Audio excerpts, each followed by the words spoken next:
Good morning, good evening, whoever you are, wherever you are, whatever you might be doing. We wish to welcome you to the Silverlight Show. The Silverlight shines to illuminate that which lies hidden in darkness. For those of you tuning in today, we welcome you in. On the internet, here and there lately, I've been hearing this weird, ridiculous phrase, and it's called quiet quitting.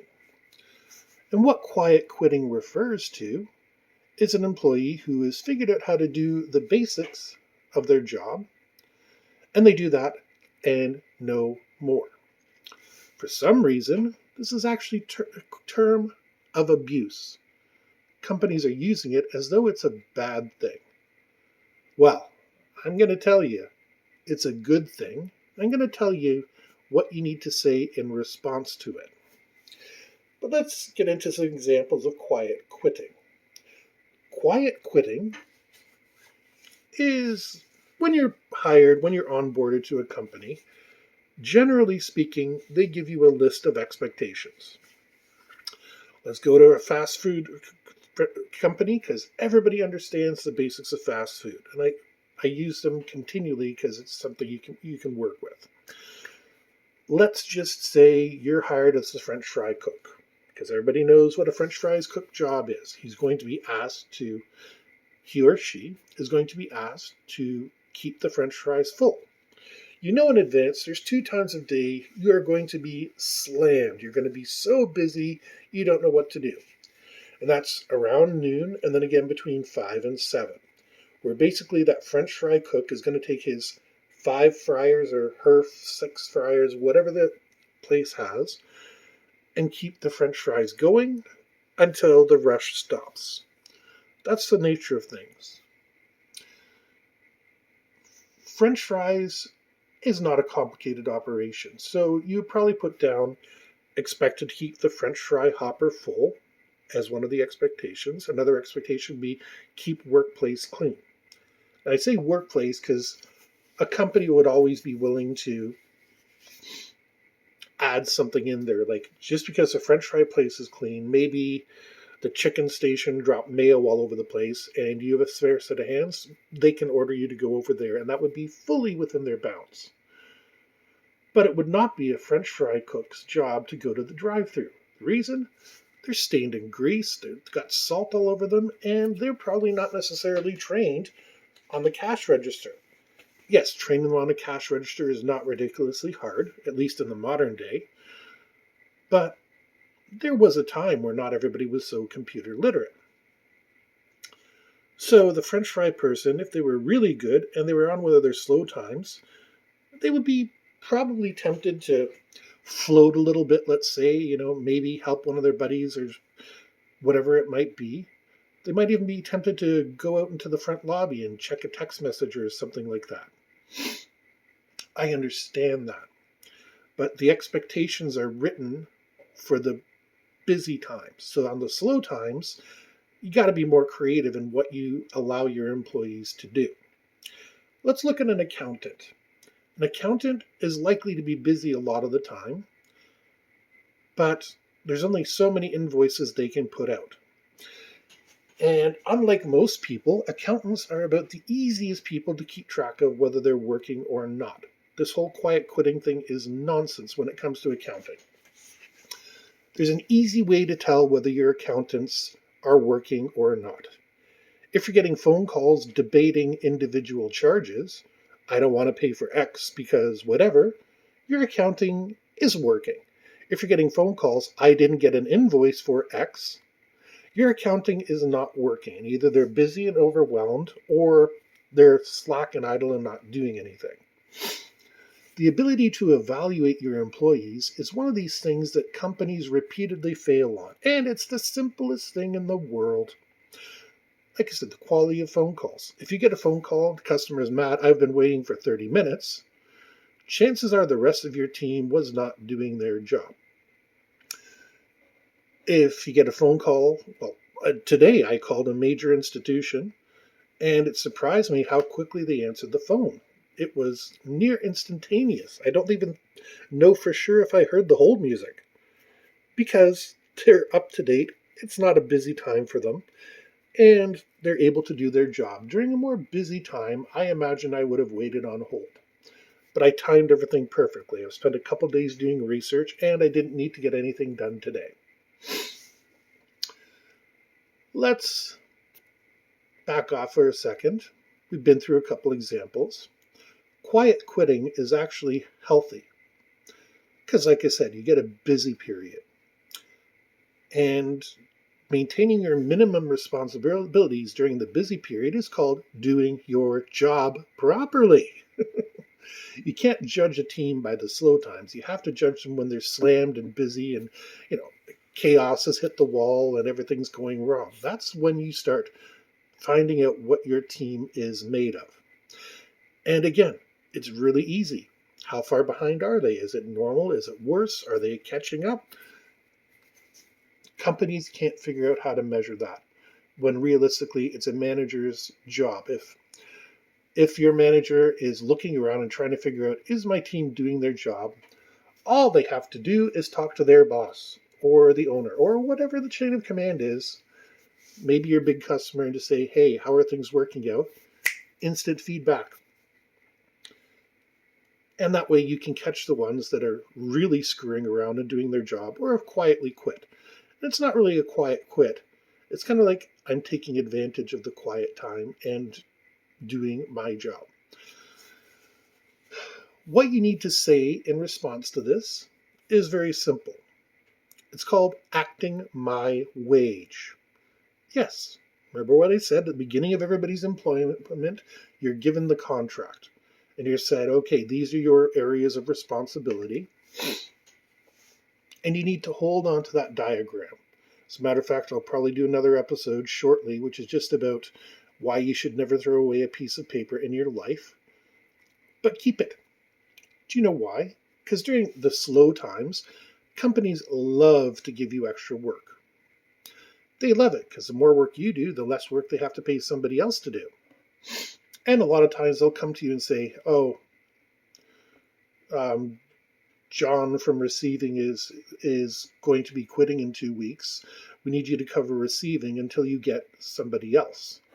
And if receiving is something that you've done, which Silverlight has done a hell of a lot of, done a lot of everything really, you would say, okay, how long will I be doing this for? And get an email, get writing or something like that. Because if you start doing it and they find out they don't need an employee, it'll just be added on. And the old way used to be you would do it and then say, hey, I need a raise.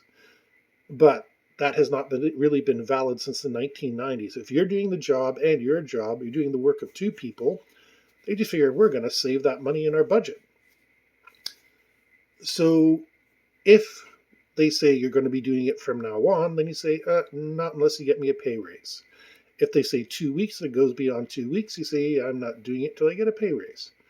And it's that simple. Get everything in writing and act your wage.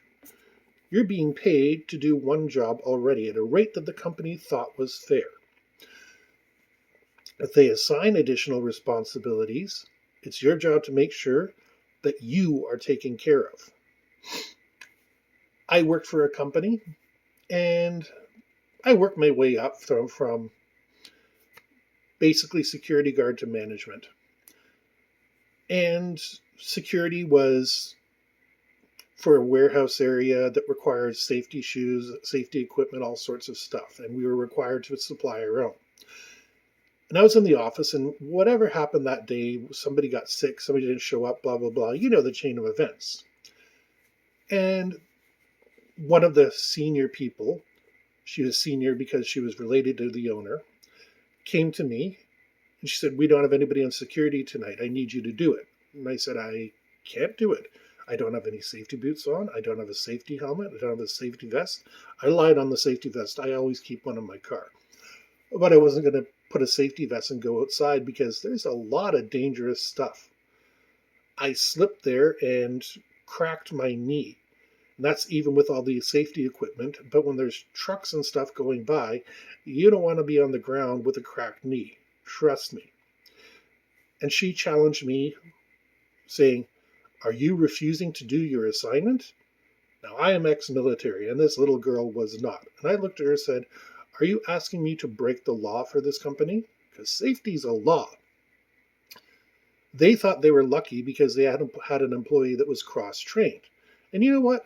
If I'd had my safety equipment, or they said, "You live 10 minutes from here," which was true, but I wasn't going to bring it up, "Can you go home and get your safety equipment?" I would have said yes. And she tried to pull the authority card, and I just shut that down, saying, "I do not have proper equipment." "Well, so-and-so is out there doing it right now, and he doesn't have safety equipment." I said, that doesn't matter. I've worked on job sites. I've been in live fire situations, and you put safety equipment on for a reason. At this very company, I have hurt my knee out there. So I'm going to make sure that I have the proper safety equipment. Interestingly, they shuffled me out the door a few weeks later because they invented a crisis, and yeah, that's the way they were. I'd been with them for years. I was good friends with anybody, but because the boss's daughter tried to pull a fast one on me and make me do something that was literally illegal, I pulled back with acting my wage. You can't fault me for saying I am not equipped for this particular job. Or if they had come to some sort of a compromise, I would have done it. But no, I'm not doing it because you're paying me something else for a different role. And my role is in a separate part of the company because that's what held up my promotion. The two parts of the company, I had already been promoted, and the other station didn't want to let me go because I could do it all. But she thought she would be smart. She got rid of me. And a lot of people walked out with me. And I didn't realize this, but within 6 months, that company had shut down. The old owner, the original owner who hired me, actually wound up opening a competing business, and he was worried about it because of the non-compete agreements and stuff like that he had in place. But as it turns out, they shot themselves in the foot so badly, they ran themselves out of business. And they had an easy contract. It would have been so easy for them to have been around today. But they allowed the new owner's daughter and her boyfriend to ruin the business. Because they were people who thought everybody was quiet quitting. Although they were pretty good to allow people to check their cell phones. Because you kind of had to in that environment. But it was very much that was the raison d'etre of the business. We don't want people quiet quitting. We didn't quite have, I'm going to say this, we didn't have that terminology back then, just like we didn't have acting my wage, but they were guilty of doing the same things. I spent a while doing 14, 15-hour days because I was working for two departments. As soon as I was finished in one, I had to take care of the other. And it was not pleasant. But they were happy because they had an employee who was doing two jobs for the price of one. So like I said, memorize your contract. Know what's in it, know what isn't. Quiet quitting is taking advantage of quiet times. If you're ambitious, like I often was, I would ask for extra work during quiet times with the caveat that if I got busy, I'd be able to drop whatever assignment or whatever it was. Just because I get bored, and if I want to screw around on Facebook, I can do that at home. But at work, that's the way Silverlight handled it. So, feel free to quiet quit. You don't need to be Superman for your job. You just need to be a regular person doing their job. Remember to act your wage. You were paid X for a reason. That's what the company valued your labor at. So if they want more labor from you, they better value it higher because that's your time. And sooner or later, it's going to wind up with you doing more than you expected. Same token, be reasonable. If there's a safety issue, don't do it. But if it's something like, again, the French fry cook, hey, can you run a mop down here? If you're an accountant, is there any way you can show me the invoices that you've already done, well, yeah, I can, click yes beside them on the computer, whatever you need. You talk, you work things out. If it's within your wheelhouse, by all means, but know the value of your labor. Whether you're the minimum wage type or you're the high flying executive type, your time is worth money and your effort is worth money. Since the 1990s, companies have decided to make you put more and more effort into your job. They're happy to eliminate people if they have one person who's really productive. Don't get eliminated, and don't be a hero. Act your wage. Do your job and make sure you do it right. Then after that, you can sit back and do whatever you're going to, whether it's hang around the water cooler, whether it's whatever it is that you do for pleasure. Because your time and your effort are what gave you the salary in the first place. And try to make sure you don't get too much more. We wish to thank you for joining us for this episode of the Silverlight Show. If you did, please hit like, share, subscribe. Don't forget to click the link down in the comments, because our new book for ages 9 and up, Summerland, Another World, is available. And we hope you have a fantastic day.